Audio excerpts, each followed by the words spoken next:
Okay, this is to explain people's dreams about ascending up as bombs go off, or destruction falls, or they see floods, or something like that. It all relates back to Noah and the ark. Okay, now the rain came down on the ark, which was the wrath of God on the world.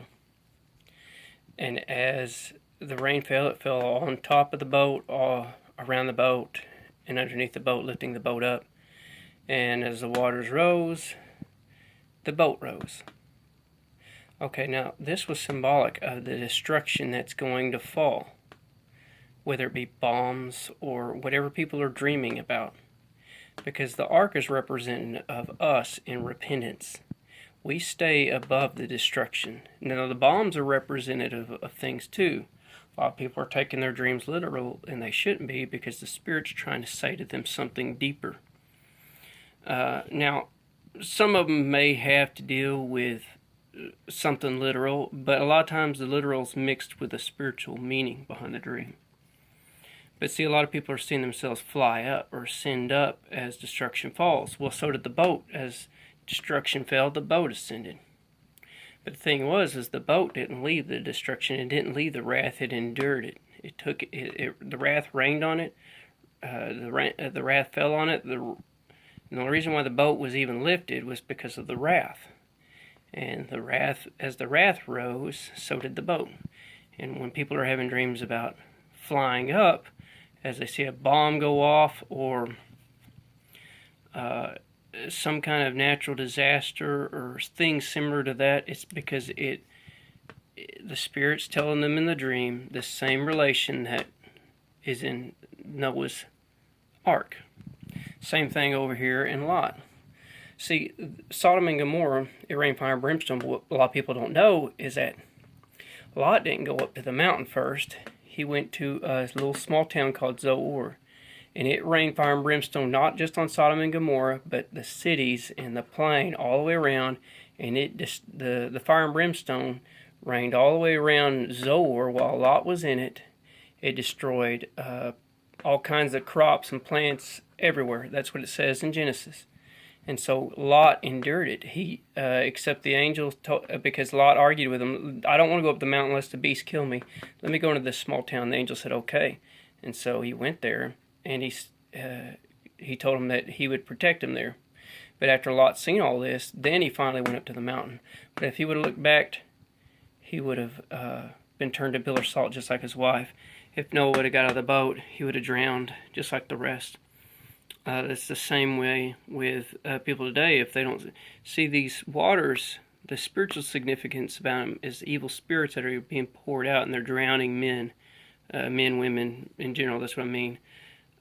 They're seducing spirits, murdering spirits, thieving, raping, fornicating, adultering, lying spirits. Men are going to be taken over by things they normally had a resistance to. So they're going to, the people of God are going to see this, and they're going to stay in this ark of repentance. As they stay in the ark of the repentance, as these things are poured out, these evil spirits, they're going to stay in the repentance, and they're going to rise above them evil spirits that are trying to take over. But see, this is what their dreams are really about. And a lot of people say, well, I've had dreams where I flew up, but then I came back down to work.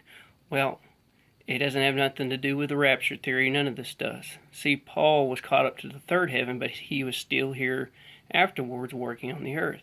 Now, Paul didn't just bing, bang, boom, disappear out of here. He went through a process of dying to himself. And he ascended to the third heaven. Jesus ascended above all heavens. So there's different levels of being caught up depending on how dead to self you are, and how close to God you've gotten. And that takes time. It's not a bing, bang, boom disappearing trick. They also try to use Enoch. Enoch was translated 600 years before the flood, not right before, so that doesn't line up with rapture theory. Elijah went through 3.5 years of tribulation, and the tribulation started because Elijah prophesied, and it started. It doesn't line up with the pre-mid rapture theory either, because he ended that 3.5 years by his word too. So that whole tribulation, Elijah went through the whole ordeal, and then he ascended afterwards.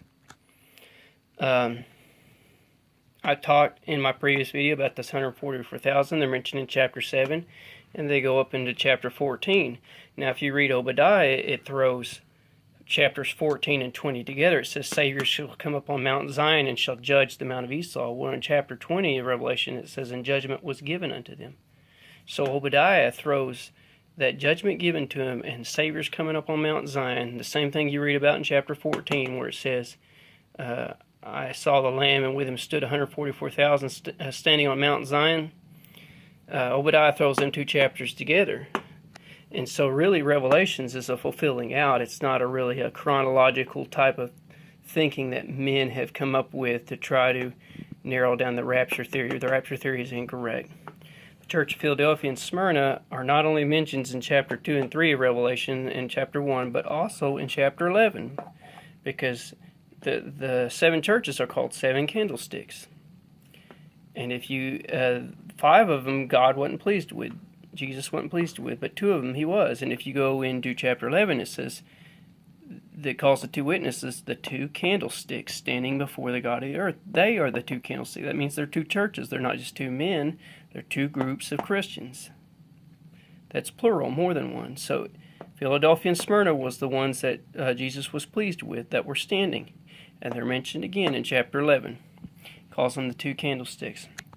Also, 2 people are having dreams about the rocket ship, flying off in a rocket ship or things like that. That's the same thing as this. It has nothing to do with the rapture theory. It has to do with that Ark of Repentance, because I've had that dream about the rocket ship, and I was able to travel up and back and forth through one level, second level of heaven, to third level of heaven. And it has to deal with getting close to God and being dead to self. As Paul showed, he said, I die daily. And when you look at what caught up really is about, you'll understand more of what I'm saying. It has nothing to do with just, we're going to disappear before the tribulation, the mid-tribulation, or after the tribulation. It has nothing to do with that theory. It has to do with at the point that you've finally gone through that last baptism of Christ, when your mortality puts on immortality, when death is swallowed up in victory. Okay, I'm going to explain more on this, but hopefully this helps. God bless.